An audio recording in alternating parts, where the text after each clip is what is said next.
우리 하나님 말씀 같이 보겠습니다. 요한복음 5장 1절 말씀부터 18절 말씀까지, 요한복음 5장 1절 말씀부터 18절 말씀까지 우리 함께 읽겠습니다. 그 후에 유대인의 명절이 되어 예수께서 예루살렘에 올라가시니라. 예루살렘에 있는 양문 곁에 히브리 말로 베데스다라 하는 못이 있는데 거기 행각 5이 있고 그 안에 많은 병자, 맹인, 다리 저는 사람, 혈기 마른 사람들이 누워 물의 움직임을 기다리니 이는 천사가 가끔 못에 내려와 물을 움직이게 하는데 움직인 후에 먼저 들어가는 자는 어떤 병에 걸렸든지 낫게 되미로라. 거기 38해 된 병자가 있더라. 예수께서 그 누운 것을 보시고 병이 벌써 오래된 줄 아시고 이르시되 내가 낫고자 하느냐. 병자가 대답하되 주여 물이 움직일 때에 나를 못에 넣어주는 사람이 없어 내가 가는 동안에 다른 사람이 먼저 내려가나이다. 예수께서 이르시되 일어나 내 자리를 들고 걸어가라 하시니 그 사람이 곧 나아서 자리를 들고 걸어가니라. 이날은 안식일이니 유대인들이 병 나은 사람에게 이르되 안식일인데 내가 자리를 들고 가는 것이 옳지 아니하니라. 대답하되 나를 낫게 한 그가 자리를 들고 걸어가라 하더라 하니 그들이 묻되 너에게 자리를 들고 걸어가라 한 사람이 누구냐 하되 고침을 받은 사람은 그가 누구인지 알지 못하니 이는 거기 사람이 많으므로 예수께서 이미 피하셨음이라. 그 후에 예수께서 성전에서 그 사람을 만나 이르시되 보라 내가 나았으니 더 심한 것이 생기지 않게 다시는 죄를 범하지 말라 하시니 그 사람이 유대인들에게 가서 자기를 고친 이는 예수라 하니라. 그러므로 안식일에 이러한 일을 행하신다 하여 유대인들이 예수를 박해하게 된지라. 예수께서 그들에게 이르시되 내 아버지께서 이제까지 일하시니 나도 일한다 하시매 유대인들이 이로 말미암아 더욱 예수를 죽이고자 하니 이는 안식일을 범할 뿐만 아니라 하나님을 자기의 친아버지라 하여 자기를 하나님과 동등으로 삼으심이로라. 아멘. 할렐루야. 인간의 역사는 예수님이 오시기 전과 후로 나뉘지요. 예수님이 오시기 전 BC, Before Christ, AD, 아노 도미니라는 라틴어입니다. 시대가 바뀌고 새로운 차원의 역사가 열렸다라는 큰 의미를 가지고 있습니다. 예수님은 38년 된 병자를 안식일에 고치십니다. 유대인들의 율법에 의하면 안식일에는 해서는 안 되는 일이에요. 그러나 예수님께서는 안식일에 병자를 고치셨고 그 시대의 질서를 깨트리십니다. 그리고 새로운 시대가 열렸음을 이제 온 백성들에게, 특별히 유대인들에게 보여주십니다. 예수님이 가져오신 새로운 시대의 특징은 그러면 무엇일까요? 예수님이 오심으로 예수님께서 이 땅에 가지고 오신 새로운 시대의 특징, 첫 번째는 죄에서 벗어나 참 자유를 경험하는 시대가 되었습니다. 베데스다 연못가에 있던 38년 된 병자의 삶은 말 그대로 죽지 못해 사는 인생이었습니다.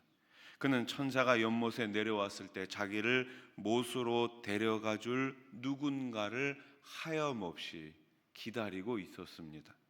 그러나 그를 도와주는 사람은 아무도 없었죠.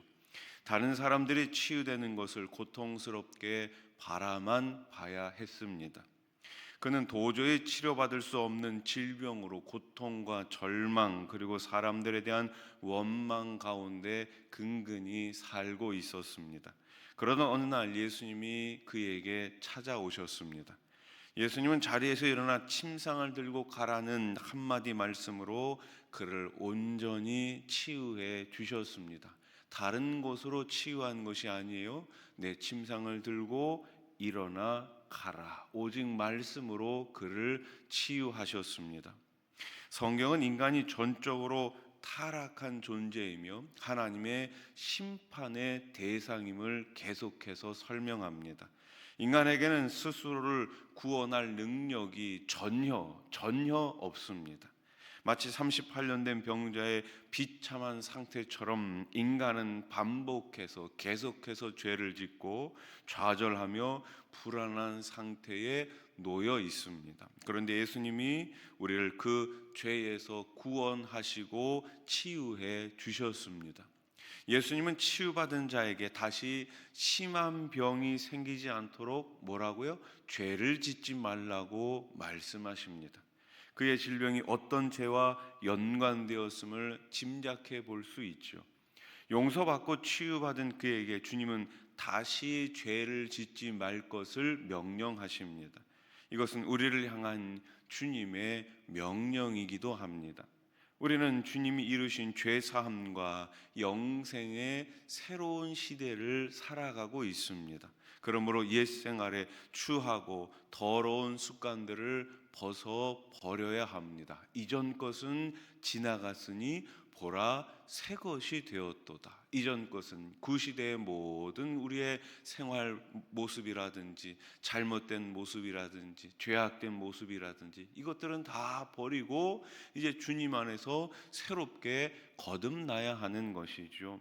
구원을 주신 하나님께 감사하며 거룩한 성도로 살아가는 저와 여러분들이 되기를 소망합니다.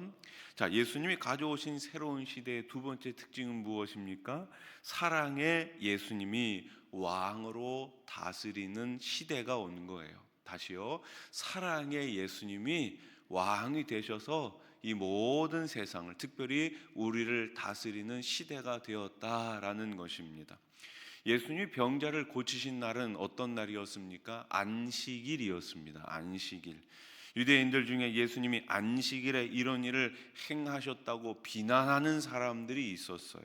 유대교 지도자들에게 안식일 규정은 백성을 판단하고 정죄하는 수단이었고 스스로를 우월 의식에 빠뜨리는 도구였습니다. 나는 안식일에 이런 거 하지 않아.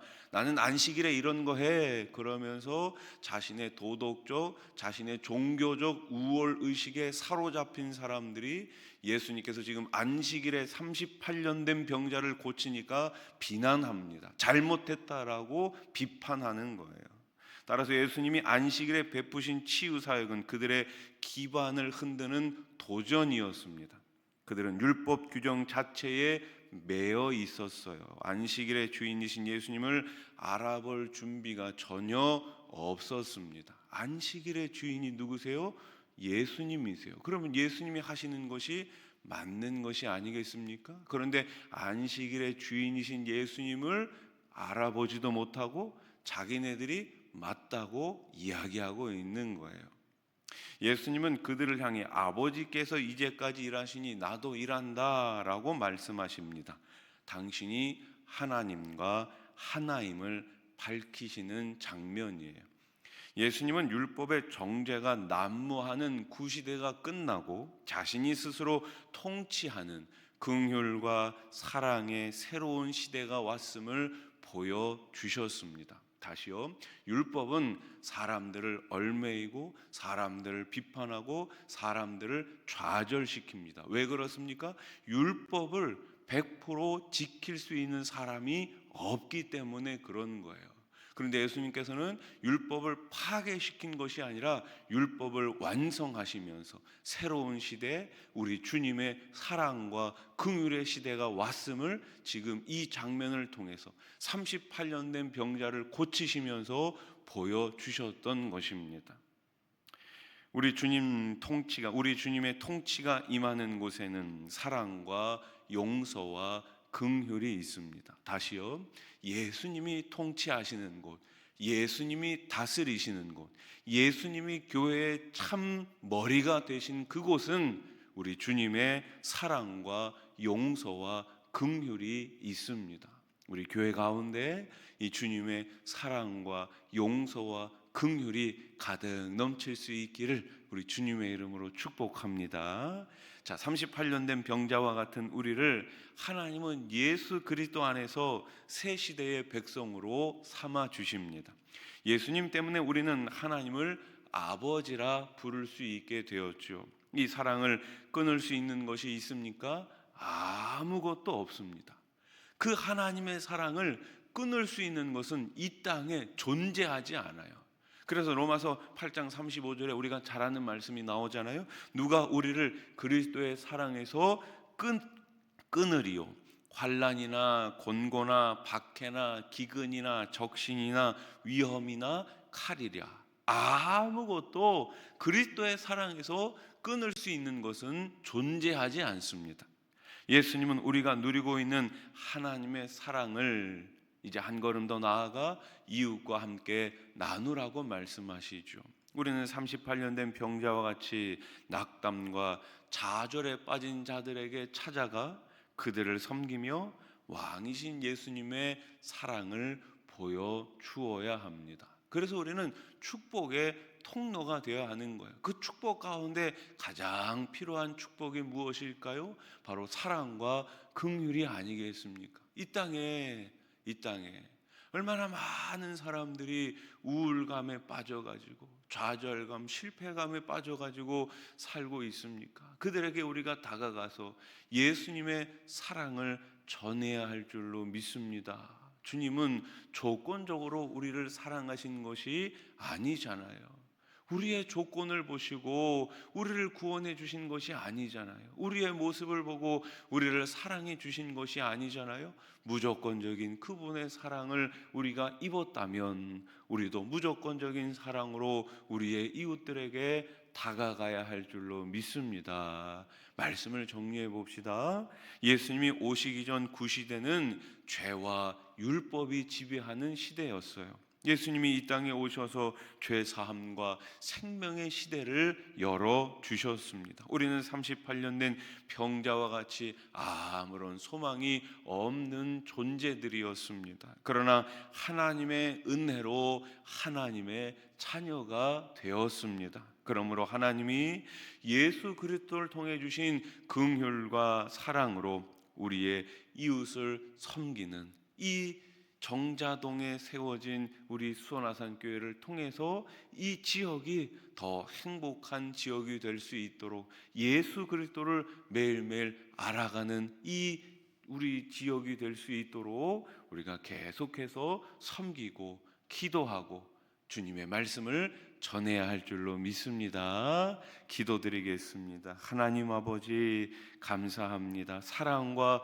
긍휼로 우리를 구원해 주셨는데 하나님의 은혜로 구원해 주신 것 감사합니다. 이제 이 구원의 감격 가운데 우리도 사랑과 긍휼을 전하며 섬기는 교회가 되게 해 주시옵소서. 오늘 새벽에도 추운 날씨 가운데서도 우리 하나님 만나고 싶어서 부르짖고 싶어서 이곳에 왔습니다. 우리 하나님께서 두 손 들어 부르짖는 모든 간구 가운데 응답하여 주시옵소서. 채워 주시옵소서. 하나님 아버지 특별히 병상에 계신 분들을 기억해 주시옵소서. 38년 된 병자처럼 하나님 아버지 몸의 질병으로 마음의 상처로 지금까지 어려움을 겪고 있는 분들이 있습니까? 우리 주님 어루만져 주시고 치유하여 주시옵소서. 내 침상을 들고 일어나 걸어가라 말씀하시는 주님